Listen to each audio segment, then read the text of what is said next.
Assalamualaikum warahmatullahi wabarakatuh. Bertemu lagi bersama saya Justinus Yuli Wibowo dalam pelajaran Bahasa Indonesia untuk kelas 12. Kali ini kita akan belajar mengenai bab pertama, yaitu membuat surat lamaran pekerjaan. Kita akan membahas topik pertama, yaitu topik A, mengidentifikasi isi dan sistematika surat lamaran pekerjaan. Baiklah, mari kita simak slide-nya.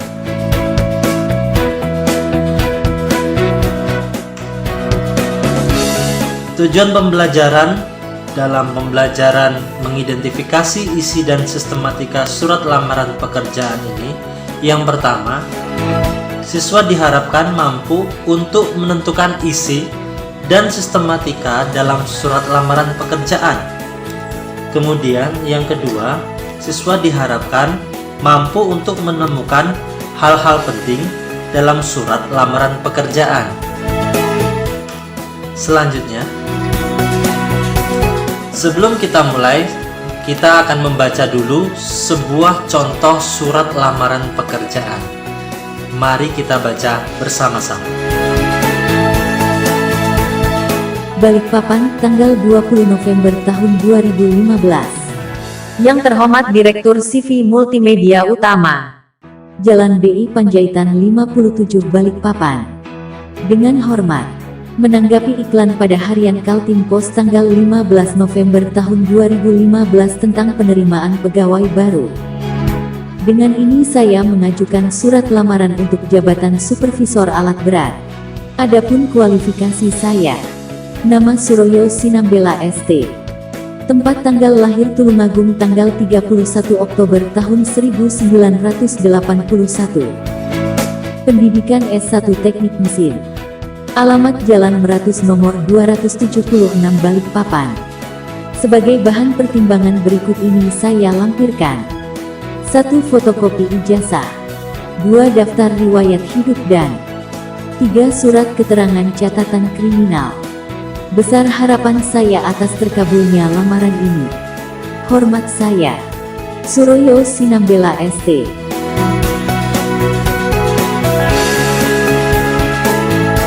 Itulah tadi sebuah contoh surat lamaran pekerjaan.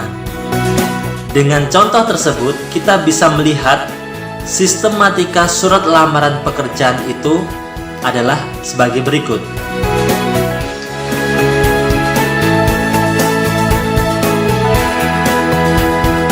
Jadi, jika kita tadi melihat surat lamaran pekerjaan, di atas ditulis duluan adalah Balikpapan 20 November 2015. Ini kita sebut dengan urutan tempat dan tanggal. Lalu kemudian ada YTH titik Direktur CV Multimedia Utama, Jalan DI Panjaitan 57 Balikpapan. Itu kita sebut dengan alamat surat. Tentu alamat surat yang dituju. Selanjutnya ada kata dengan hormat. Di sini sering kita sebut dengan salam pembuka. Kemudian setelah dengan hormat, contohnya tidak saya lihatkan di situ karena sangat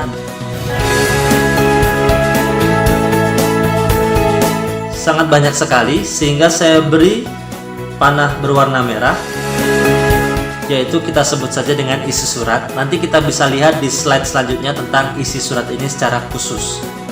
Selanjutnya adalah bagian besarnya harapan saya atas terkabulnya lamaran ini. Kalimat ini disebut juga dengan salam penutup. Lalu kemudian ada hormat saya, tanda tangan Suroyo Sinambela ST. Ini disebut dengan tanda tangan dan nama terang. Baiklah, ini adalah sistematika sebuah surat lamaran. Nah, tadi seperti yang saya katakan, isi surat tidak saya tampakkan karena begitu luas. Maka akan kita lihat dalam slide selanjutnya ini. Isi surat lamaran itu, nah, ini tadi yang kita lihat dalam contoh. Jika kalian melihat dari kalimat adapun kualifikasi diri saya, nama, tempat tanggal lahir, pendidikan, alamat, ini disebut dengan biodata surat. Lalu kemudian ada bagian di bawahnya, yaitu fotokopi ijazah, daftar riwayat hidup, surat keterangan catatan kriminal. Ini adalah kita sebut dengan lampiran. Nah, inilah isi surat tadi. Ada isinya biodata dan lampiran-lampiran berkas yang disertakan dengan surat itu. Tentu saja lampiran-lampiran itu gunanya untuk membuktikan bahwa kita memang kita ijazah kita sudah mencapai kualifikasi S1, kemudian daftar riwayat hidup kita untuk mengetahui kita pernah sekolah di mana saja, kita pernah bekerja di mana saja, dan lain-lain. Baiklah, inilah sistematika surat lamaran pekerjaan. Selanjutnya, ada tugas mandiri yang harus kalian kerjakan di rumah.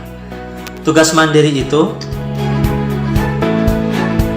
silahkan kalian lihat lagi surat lamaran pekerjaan. Kalian boleh putar lagi video ini ke depan untuk melihat surat lamaran pekerjaan. Pada bagian surat lamaran pekerjaan, lalu kalian pause, kalian lihat lagi dan temukan bagian-bagian yang harus ada di surat lamaran pekerjaan.